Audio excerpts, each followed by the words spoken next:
These fertile fields of the warm Rio Grande Valley yield a wide variety of fresh vegetables for consumers throughout the snowbound regions.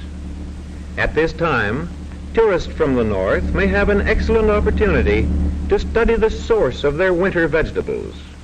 Today, for example, Mr. Andrews, a South Texas truck farmer, is visited by a man from Minnesota. Good morning. Howdy. I was just driving through South Texas and thought I'd like to see how you raise those winter vegetables we've been enjoying up in Minnesota this winter. Well, here they are. Make yourself at home. You know, you're doing us people up north a big favor by raising all these winter vegetables. Well, you're doing us a favor by buying our crop, so I reckon that makes us about even. Have you lived here long? Only about 10 years. I used to be an office man in Ohio, but I heard about what you might call this new frontier they were opening up down this way. The idea of getting in on a new development like this appealed to me.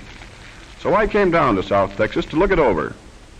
An agent of one of the development companies showed me some newly cleared land, and I could see that the soil in this section was rich, sandy loam.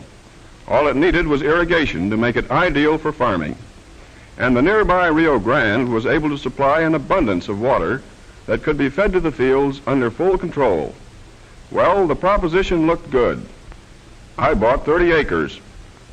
Right over there is the house we built after the family moved down. Now we're old-timers. We've seen Brownsville grow a good deal since we came. Our business district provides ample shopping facilities, and we've built modern schools that are attended by our own children and those of other farmers and the city people. Another of our important developments has been the building of a ship canal, linking us with the Gulf and making Brownsville a port of commerce, as well as a truck farming center. While you're here, I want you to be sure to see our package. It is February in the Rio Grande Valley, and this laborer on the Andrews farm is planting beans. In the same month, tomato seeds are planted.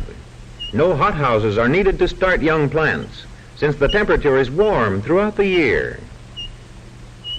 Sweet corn is being planted in these rows for roasting ears to reach northern markets while corn is still being planted there. Once the seed is in the ground, the level fields are ready to be watered.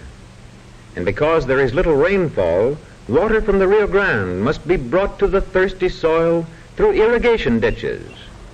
An irrigation company controls the water supply, and the farmers pay for what they use. Through each separate ditch between the rows of plants, the water creeps onward until the field is well supplied. Laborers keep the ditches open. More water is brought in as needed during the growing season. Also at this time, the plants must be protected against insects. These men are using a powder which will kill insects that thrive upon these young tomato plants. In this large field of potatoes nearby, we see the latest mechanical method of spraying to overcome pests. Unless these plants come into bloom unharmed, the crop of potatoes will not develop.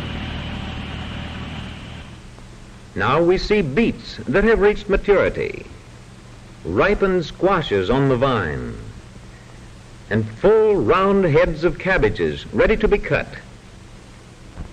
In the Andrews home, problems of marketing the crop are now uppermost.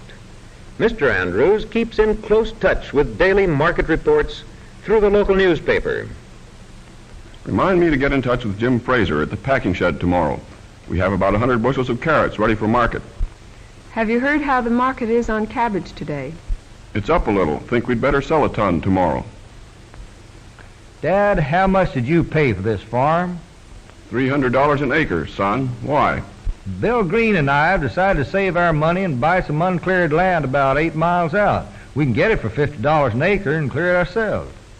Well, look it over, but before you buy, you had better make absolutely sure that you're in the irrigation district. Yes, and how much irrigation ditches, too, it will cost. Yes, and you'd better get samples of soil and have them analyzed. Yes, I know all these things, and there are a lot more problems. We've been studying them in school. But I like farming here where you hardly ever have a crop failure. Turning from problems of the future to those of the present, next morning we find Mexican workers in Mr. Andrews' cabbage field. Mexican labor is cheap. That is one reason why northern consumers pay so little for winter vegetables. Entire families labor in the fields. This young lad is picking beans with the skill of his elders beside him, working from early morning until sundown on his knees between the rows of plants.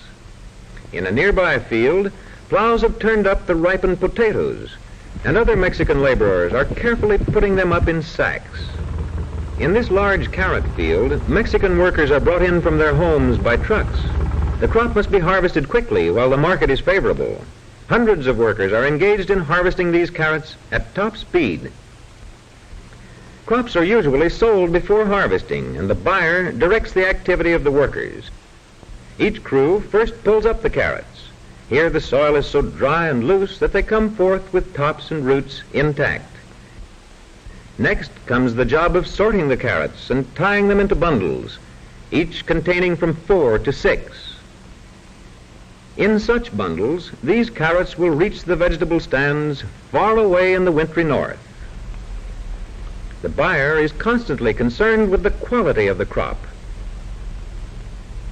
The trucks which came to the field loaded with workers presently are even more heavily loaded with carrots from the field, sorted and carefully tied in bunches.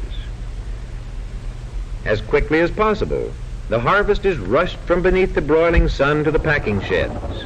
One of the most important problems of truck growing is to get produce from field to market fresh and crisp. These men are unloading squashes just picked from other fields. At the end of the day, the trucks return to carry the Mexican families back to their homes, sometimes located several miles from their work. These little settlements are much like Mexican villages southward across the Rio Grande. Simple homes with thatched roofs well suited to the hot, dry climate. Back in the packing plant, we find parsnips passing by on a conveyor belt to be washed. Freshly harvested carrots being given a thorough cleaning. And other carrots with tops cut off, coming from a rotary washer. In their journey to northern markets, these vegetables may have to travel 2,000 miles or more. Therefore, they are packed in the boxes between layers of chipped ice. Modern machines come to the aid of hands in the packing sheds and contribute to cutting down the cost of the fresh vegetables when they have reached the consumer.